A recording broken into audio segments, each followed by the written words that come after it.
I'm so glad you're watching this. I can't believe you're watching this. I'm so happy you're here. I hope you're having a good day. You must be, because no. Clarf Nation, what's up? You like that? Do you want to be a part of Clarf Nation? Like, whatever nation names are really cringy, but it's different because I would be using it ironically. Also, it would have the word Clarf in it, which is a funny word. Just think about it. You don't have to decide right now. I've been wanting to start a vlog for a while. I like to talk. I like to discuss things with people. I just like talking. I don't know. I find myself thinking, well, maybe I'll do a vlog about what I've watched on TV. And when I say what I've watched on TV, I'm talking about Netflix, Hulu, renting things on Vudu, sometimes Prime, and YouTube. I don't have cable, but obviously I get around streaming services, if you know what I mean, because I just listed them. So I don't know, I watch all these things and I just want to discuss them. I want to be like, this is what I watched this week, it's interesting, these are my thoughts on it, and hopefully other people can be like, hey, cool, I didn't know that was on Prime, now I'm gonna watch it, and now I have somebody where I can share my thoughts about it. Something like that is my thought. Okay? It's just a thought. No, I'm getting an attitude with you. I'm really sorry about that. This coffee isn't hot at all. It's not even, well, no, I wouldn't call it warm. I would not call that warm. So I don't really have experience with like editing and stuff. I don't really know what I'm doing yet. I really like to like add clips and funny noises or something, like sorry. Stuff like that that you guys would love. Like farts and stuff.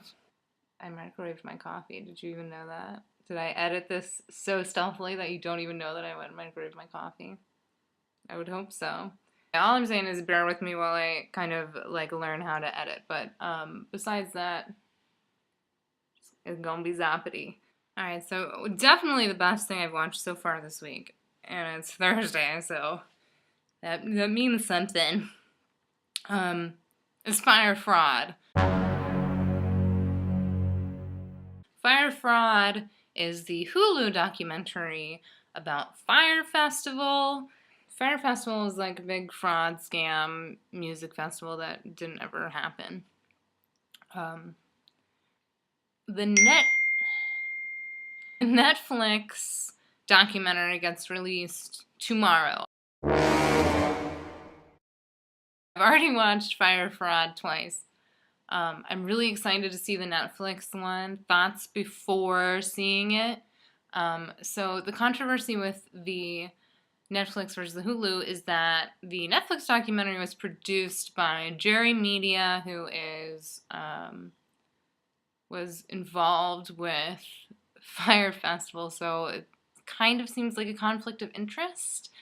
Can they do an accurate, fair portrayal if someone involved with it has a vested interest in like making it look a certain way?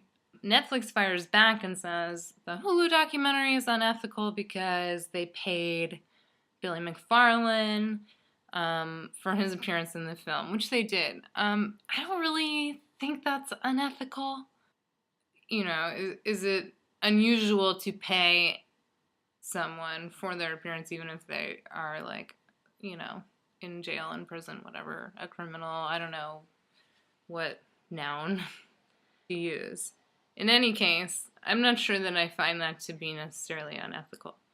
One of the reasons I watched the Hulu one twice is because I wanted to feel really familiar with it when I watched the Netflix one, to see if I thought that they portrayed anything differently.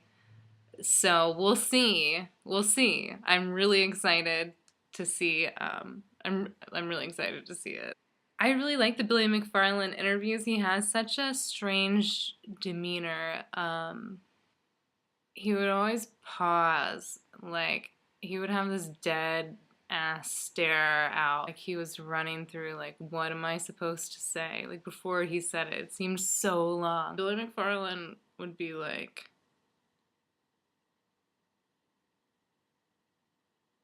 I can't comment on that. It's like he was really thinking about it, which, fair. I mean, obviously you don't want to incriminate yourself. I'm sure he was being extra, extra, textra, licious careful on, like, to make sure he didn't incriminate himself in the process of giving this interview. I'm sure. Like, he's smart to think extremely carefully about what's coming out of his mouth. But occasionally he would seem keyed up or like a little agitated, I guess is a good word. Specifically when we're asking him further questions about the keys. He claims he rented 200 homes and they couldn't get into them because he lost a box of keys. The interviewer, understandably, is like, so you lost a box of keys? That's what you're saying? Like, he's kind of like, really? He seems a little agitated to me there, like, yeah, that's what I'm saying, yeah. He also seems like he's holding back when he's talking about, like, Ja Rule. Let's talk about Ja Rule. I don't know about y'all, but I know about us, and it's the only way we know how to rock. Ja Rule seems to me like not the brightest bulb. I don't know. He seems to me like, I don't know, everyone in this film seems like they never expect there to be any consequences. It's like they know everything's falling apart. It's not even like they think they're gonna get away with it.